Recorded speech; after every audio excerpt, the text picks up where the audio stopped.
Hi అండి. అందరూ ఎలా ఉన్నారు? ఈ మధ్య కొన్ని మ్యాచెస్ చూస్తుంటే చాలా తమాషాగా ఉందండి. మా కజిన్ వాళ్ళకి ఒక మ్యాచ్ ఉందని మా ఫ్రెండ్ ఇచ్చిందండి. నేను వాళ్ళకిచ్చాను.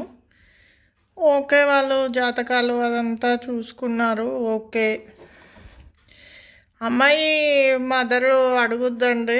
అబ్బాయి దగ్గర పర్సనల్‌గా 20 క్రోర్స్ ఉన్నాయండి క్యాషు.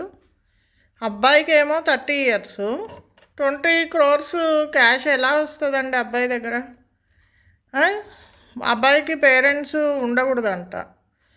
పెళ్ళైపోగానే ఈ అబ్బాయి ఈ అమ్మాయి మదరు చెప్తది.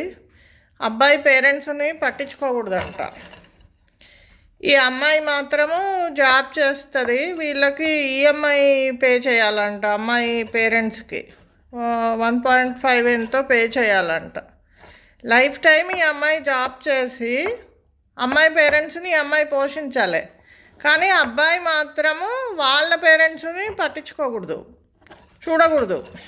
ఇది ఎలా అండి మరి?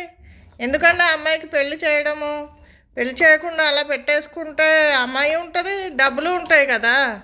అంత తెలివి తక్కువగా ఆలోచించకూడదండి అమ్మాయి పేరెంట్స్. వాళ్ళు కూడా వాళ్ళ అబ్బాయిని కష్టపడి కని పెంచి పెద్ద చేసి మంచి స్కూల్స్లలో చదివించి వాడికి ఉద్యోగం వచ్చేదాకా వెయిట్ చేసి చూసి అప్పుడు పెళ్లి చేద్దాం అనుకుంటారండి ఎవరైనా కానీ.